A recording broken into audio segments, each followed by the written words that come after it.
वाणी महात्मा धरनी साहब जी की। धरनी चलक देखिए तैलो सब बिखार, दाता केवल सतगुरु देत न माने हार। धरनी झलक देखिए तैलो सब बिखार, दाता केवल सतगुरु देत न माने हार। यह महात्मा धरणीदास जी महाराज साहब की वाणी है। कहा जाता है कि आज से करीब 250 साल पहले बिहार प्रांत के एक छोटे से गांव मांझी के अंदर आपका जन्म हुआ।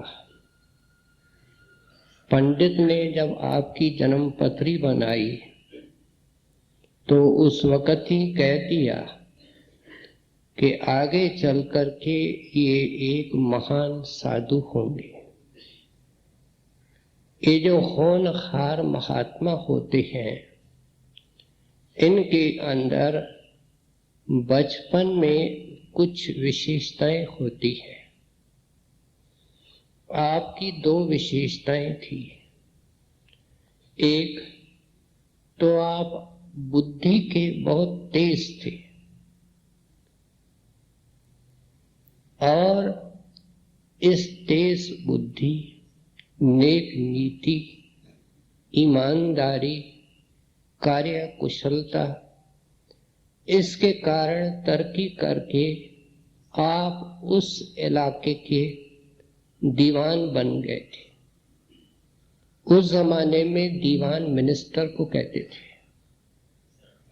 दूसरी विशेषता आपकी ये थी कि केवल भगवंत के दर्शन के प्यासे थे और उसके कारण छुटपन से जो कोई साधु महात्मा आता चुपचाप उसके सत्संग में चले जाते थे। लगता ऐसा है आपके इतिहास से कि इन्होंने जो शरण प्रारंभ में ली है वो योगी जनों की ली है। योगियों का अभ्यास प्राणायाम का होता है, उनको नाम का पता नहीं होता है और उनको रिद्धियां सिद्धियां और करामतें मिलती है। आपने खूब मेहनत की, मेहनत विफल नहीं जाती। आपके अंदर भी कई प्रकार की रिद्धियां सिद्धियां आई, लेकिन एक बात जरूर थी कि आप खुद महसूस करते थे कि ये सही मार्ग नहीं है। परमात्मा के मिलने का मार्ग कोई और है। उसके लिए पूरा रहबर, पूरा मुर्शिद, पूरा सदगुरु चाहिए। अभ्यास भी करते थे और ऐसे महान संत के खोज में भी रहते थे। कोई वक्त आया, आपने एक कमाई वाले संत का नाम सुना। उस वक्त का महात्मा स्वामी विनोदानंद जी का नाम उस इलाके में मशहूर था। आप उनके दरबार में गए, लेकिन पुरानी आदत से मजबूर क्या करने लगे कि गुरुदेव का इम्तिहान लेने की कोशिश की। संतों के वाणी में आया है कि जो सेवक होकर के गुरु का इम्तिहान लेता है, हम अनाड़ी, हम लोग भी अपने गुरु का इम्तिहान लेते हैं। इसका अर्थ क्या है? महाराज जी ऐसा होना चाहिए, ऐसा करके दिखाओ। ये गुरु का इम्तिहान है। और सब दरवेश कहते हैं कि जो शिष्य होकर के इस तरह से गुरु का इम्तिहान लेता है वो खाली रहता है, उसको कुछ नहीं मिलता है। आपने अपना रूप बदला, सांप बने और ऐसे तरीके से छुपके से अंदर आए कि जहां वो महात्मा स्टेज पर विराजमान था उसके स्टेज के एक पाए में लिपट करके बैठे। संगत को कोई पता नहीं चला। महात्मा अपने ही तरीके से प्रवचन कर रहे थे। सत्संग खत्म हुआ, संगत चली गई। दोपहर का वक्त हुआ, सेवादार आया, महाराज भोजन का समय। तो स्वामी जी ने कहा कि 2 के लिए भोजन लाना। सेवादार हैरान था कि दूसरा तो कोई नजर आता नहीं, लेकिन हुक्म मान करके 2 का भोजन लाया, माथा टेक करके रख के चला गया। जब वो सेवादार चला गया तो स्वामी विनोदानंद जी बोले, भाई सुबह से तुम सांप बन करके नीचे बैठे हो, इन बातों से कुछ मिलने वाला नहीं। तेरे को भूख लगी होगी, आओ आकर के खाना खाओ। समझ गए कि किस गति का ये संत है। उस वक्त देह बदल करके चरणों में गिरे और आपके एक प्रेमी सेवक बन गए। धरणीदास जी सेवक बनने के बाद पूरे सेवक बने। उन्होंने अपने खेत में एक झोपड़ी बनवाई और फुर्सत की एक एक घड़ी, मैं फुर्सत अर्ज करता हूं क्योंकि संत महात्मा हमको अपाहज नहीं बनाते, जिम्मेवारियों को निभाना सिखाते हैं। लेकिन किस तरह निभाना है, ये एक टेक्निक उनके पास है कि निभाते हुए ये बंधनों से मुक्त होता है। अब कोई वक्त आया, दर्शन के लिए जाते थे, बारंबार जाते थे, छोड़ने को दिल नहीं करता। उस कमी को पूरा करने के लिए खूब भजन करते थे। और कोई वक्त आया कि आपको गुरुदेव ने अंदर बुलाया, अपना रूप बनाया और मालिक का रूप बना करके हुक्म दे गए कि मेरे पीछे संगत की सेवा करो। और सेवा करते रहे और हमारे लिए ये वाणी छोड़ के गए। आप क्या फरमा रहे हैं? धरनी जय लग देखिए, जहां तक मेरी निगाह काम करती है। ये वाणी कब लिखी, कहां बैठ करके लिखी? इन महात्माओं की बैठक सचखंड में होती है। सोए बैठे खड़े उताणे, कह कबीर हम उसी ठिकाने। उनकी बैठक एक, आसन एक, वो सतलोक में होता है, मानो वो देव में होते हैं।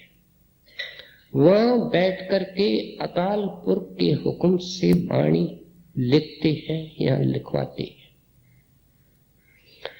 वहां से नजर मारता हूं, धरणीदास जी महाराज कहते हैं, और सारे खंडों ब्रह्मांडों को मेरी नजर चीरती हुई नीचे जाती है। सारे ब्रह्मांड के अंदर, कुल कॉस्मॉस के अंदर मुझे धरनी जय लग देखिए तय लग सबे बिखार, मुझे सब बिखारी नजर आते हैं, मंगते नजर आते हैं। आगे क्या फरमाते हैं? दाता केवल सतगुरु एक दाता है, वो सतगुरु है। और कैसा दाता है? देत न माने हार, बेसा भर भर के देता है। इसको गहराई से सोचिए। कोई कहेगा कि सचखंड पहुंच करके मालिक का रूप लेकर के मालिक का नाम क्यों नहीं लिया, सतगुरु को दाता क्यों बताया? महात्मा समझाते हैं कि दाता होता ही एक है और वो मालिक है। गुरबाणी के अंदर आया, जगत भिखारी फिरत है, हम सब भिखारी, सबको दाता राम, कुल मालिक वो एक दाता है। और जो कुछ हमको मिल रहा है, शरीर और अनेक अनेक नेमतें, उनकी ब्लेसिंग्स, ये सब उस दाता की हैं। लेकिन अगर वो खास दात देता है, खास बख्शिश करता है, किसी विरले बंदे पर करना चाहता है, तो उसके अंदर अपनी याद और अपनी याद की जुदाई भर देता है, जुदाई का एहसास भर देता है और उसकी पूर्ति खुद करता है। वो क्या है? सतगुरु बन करके आता है, संत बन करके आता है। इसलिए तो कबीर साहब ने लिखा, राम जो हमने सुना सबका दाता है, राम कबीर एक भय है, कोई न सके पहचानी। बूंद सागर में गिरी, कोई बूंद की तलाश भी करे, बूंद मिलेगी। इस तरह वो सतनाम के सागर में लीन हो जाते हैं। संत और राम में कोई भिन्नता नहीं। हर का सेवक सो हर जेहा, भेद न जानो मानुष देहा। जैसे आंखें दो होती हैं, नजर एक होती है, कान दो होते हैं, आवाज एक सुनाई देती है। यहां जो हमको सतगुरु नजर आता है, वो अंतर में मालिक है। जो अंतर में मालिक है, वो यहां हमको देहधारी संत नजर आता है। दोनों में कोई फर्क नहीं है। उसका रोल अलग है। उसका रोल है प्रभु की भक्ति भरना, मार्ग देना और भगवंत में लीन करना। ये भगवंत की बनाई हुई डिजाइन है, नियम है। इसलिए आप सतगुरु को दाता करते हैं, क्योंकि जब तक कोई ऐसा धरनीदास जी महाराज जैसा संत सतगुरु दाता न मिले, जीव का कार्य असली एकमात्र वह नहीं बन सकता। इसलिए कहते हैं कि दुनिया के अंदर सतगुरु ही सच्चा दाता है। मन में कभी कभी ख्याल आएगा कि दुनिया में इतने दानी हैं, परोपकारी हैं, बड़े महान पुरुष और दाता हैं, इनकी कोई अहमियत नहीं है। संत कहते हैं कि ये कौन सा परोपकार दुनिया के लोग करते हैं। किसी दरवेश ने कहा, 4 किस्म के आदमी दुनिया में होते हैं। एक मक्खी चूस, जो न खुद खाता है न किसी को खाने को देता है। फिर कंजूस, खुद खाता है, किसी को कुछ नहीं देगा। फिर उदार, खुद खाता है, औरों को खिलाता है। फिर दुनिया में ऐसा दाते लोग भी हैं जो अपने ऊपर थोड़ा खर्च करते हैं, बड़ी बड़ी धर्मशालाएं बनाते हैं, स्कूल बनाते हैं, अस्पतालें बनाते हैं, यतीम खाने बनाते हैं।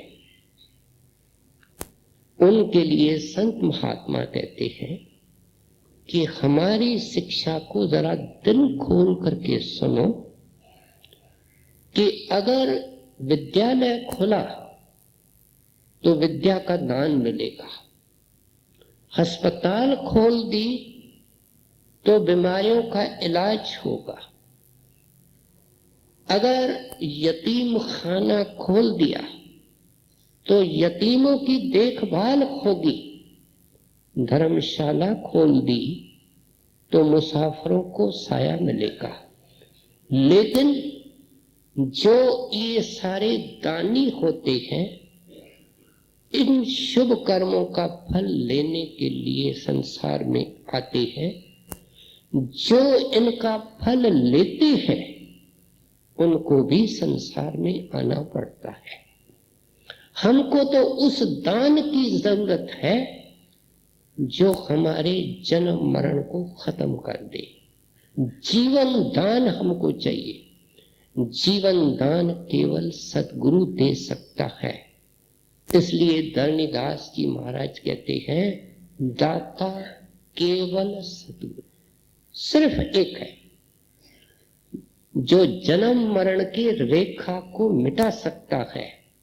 पलटू साहब ने उस रेखा को मिटाने का तरीका एक और निकाला और कहा, सतगुरु सिकली गर मिले तो छुटे पुराना दाग। लोहे पर पुरानी रेखा और दाग हो तो सिकली कर उसको मिटाएगा। ये जो हमारे को जन्म मरण का कलंक है, इसके मिटाने के अंदर समर्थ संत होते हैं। ये पलटू साहब का अर्थ है। इसलिए कहते हैं कि दुनिया के अंदर कितना बड़ा दानी दाता हो, दरअसल धरणीदास जी कहते हैं वो भिखारी होता है। हजूर महाराज एक छोटा सा लतीफा सुनाया करते थे कि अकबर, बादशाह और बीरबल किसी दिन वेश बदल करके कहीं निकल पड़े, देर हो गई। दोपहर के वक्त इस खेत में चले गए। उस चौधरी ने इनको आम आदमी समझ करके सेवा भाव से इनका आदर किया, जल पान कराया, हर प्रकार का इनकी इज्जत रखी। चलते वक्त अकबर कहने लगा कि चौधरी जी, मेरा नाम अकबर है, मैं दिल्ली में रहता हूं, मेरे लायक कोई काम हो तो जरूर मेरे पास आना। कहने लगे भाई, क्योंकि उसने तो उनको आम आदमी समझा, भाई हमारा शहरों से क्या वास्ता, हम गांव में रहते हैं, लगान नियम से देते हैं, किसी को छेड़ते नहीं, हमारा कोई शहरों में काम नहीं। लेकिन ऐसी मौज हुई कि कुछ समय के बाद उस चौधरी को कोई प्रॉब्लम आया और दिल्ली गया। किसी राहगीर से पूछता है कि तुम अकबर को जानते हो? राहगीर उसकी शक्ल में देखने लगा, कहता है भाई अदब से बोलो, अदब से, अकबर तो यहाँ का सम्राट है, अकबर शहंशाह बोलो, और वो महलों में रहता है, इस तरफ जाओ। मन में खुशी हुई कि मेरा प्रॉब्लम सॉल्व हो जाएगा, समस्या हल हो जाएगी। गया, कहलवाया, अकबर एकदम समझ गया और अंदर बुलाया, कहा चौधरी जी, आप 1 मिनट यहां बराजे, मेरे को बहुत जरूरी काम है, मैं फारिग होकर के आता हूं, निश्चिंत होकर के आपसे बात करूंगा। चौधरी जी बैठे रहे। अकबर कुछ समय के बाद आकर के कहता है, चौधरी जी बताओ क्या सेवा है, क्या काम है। तब वह कहने लगा कि बादशाह सलामत, मुझे केवल इतना बताओ कि मुझे छोड़ करके किस जरूरी काम से आप कहां गए थे। चौधरी जी मैं नमाज पढ़ने गया था। नमाज में तो इतनी देर नहीं लगती। नमाज के बाद अकबर ने कहा, मैं दुआ मांगता हूं। दुआ में क्या मांगते हो? दुआ में खुदा से अरदास करता हूं कि मेरी काया निरोग रहे। अकबर ने कहा, मेरे कुटुंबी सारे खुशहाल रहें, मेरा देश सरसब्ज और आबाद रहे, मेरे खजाने भरे रहें, मेरे हुकूमत की सीमाएं बढ़ती रहें, मेरे दुश्मन दूर रहें और मेरा यश और कीर्ति चारों दिशाओं में फैले। इतना कहना था कि चौधरी खड़ा हो गया। बादशाह भी नहीं बोला। कहता है, जी मैं चलता हूं। अकबर हैरान होकर के पूछता है कि आपने तो मुझे कुछ नहीं बताया। कहने लगे, मैं आपको एक बड़ा दाता समझ करके आया, लेकिन आप कुछ और ही निकले। आप भी भिखारी निकले और समझ में आया दाता ही कोई और है। जो आपके अंदर दाता है, जिससे आप मांग रहे थे, मेरे अंदर भी है, मैं भी उससे मांग लूंगा। संतों के कहने के अंदर बड़ी गहराई होती है। क्यों उन्होंने परमात्मा को दाता और सतगुरु को दाता कहा है? क्योंकि दोनों की एकता है। दे सिर्फ वे सकते हैं। माल मुलक हर देत है, हर जन हर ही देत। इसलिए हर जन और संत का दर्जा ऊंचा बताया कि मालिक सब तरह की नियामतें देता है, लेकिन वो खुद आपको अपना गोद नहीं दे सकता। वो आपको हरिजन दे सकता है, मालिक का भगत दे सकता है, संत दे सकता है। इसलिए कहते हैं, इस सेंस में मैं कहता हूं कि दुनिया में भिखारियों के झुंड है और दाता सिर्फ एक है।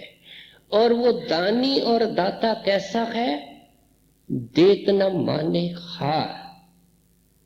कहते हैं उनके पास इतना खजाना है कि सब दुनिया को देख करके भी उसकी रत्ती कम नहीं होती। ऐसा वो महान दाता और खजानची है। वाणी के अंदर सच्चा साहूकार उसको लिखा गया है। इसलिए कहते हैं सेवक मूर्ख है। सेवक को तो मांगने नहीं आता। दुनियादार को क्या दोष दिया जाए, आगे समझाते हैं। सत्संगी को मांगने नहीं आता है। वो तो वो चीज देते हैं जिसको देख करके संसार भूल जाए। हीरा हाथ चढ़ा अनमोलक, छूट गई संसारी। वो तो संसार की जड़ काट देता है, जो कौड़ियों के बराबर है। कैसे काटता है? हीरा हाथ चढ़ा अनमोलक। वो नाम का हीरा हमको देता है, जो सारे बंधनों को काट देता है। हमने सुना है राय साहब सालिग्राम जी स्वामी जी महाराज के एक बड़े प्रेमी और गुरमुख सेवक थे। जब सेवक थे तब चिट्ठी लिखते थे, पत्र लिखते थे। उसमें एक लाइन जरूर लिखते थे कि दीन दयाल कृपा सिंध कुछ दीजिए, कुछ दीजिए। हम समझ सकते हैं क्या मांग रहे थे, इतने बड़े प्रेमी थे। स्वामी जी महाराज चिट्ठी में उत्तर देते हैं, देंगे, जरूर देंगे, जिस वक्त मुनासिब होगा देंगे, लेकिन जब देंगे तो देख करके दंग रह जाओगे। आज अगर हम सतगुरु को बेनती करते हैं, महाराज कुछ तो अंदर दीजिए, तो हमको क्या पता हम क्या मांग रहे हैं। जब वो देंगे तो हमको तो समझ भी नहीं आएगा कि हमने मांगा क्या था, समझा क्या था, कल्पना क्या की थी, और ये चीज है क्या।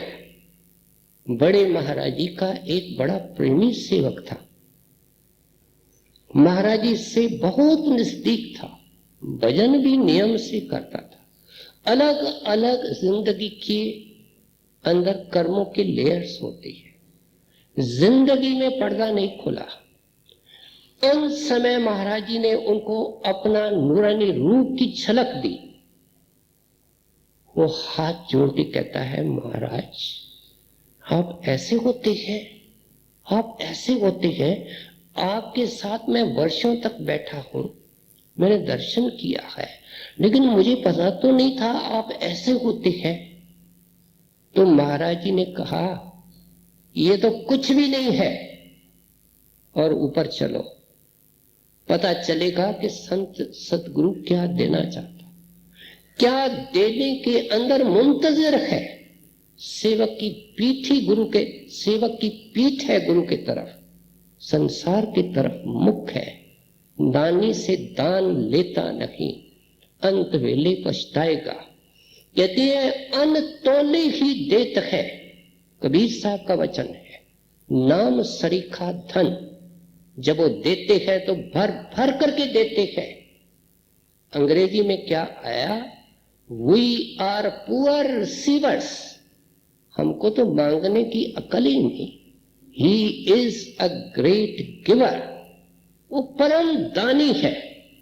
गुरु है दाता, गुरु है दानी, गुरु आराधो छिन छिन प्राणी, एक ही दाता है।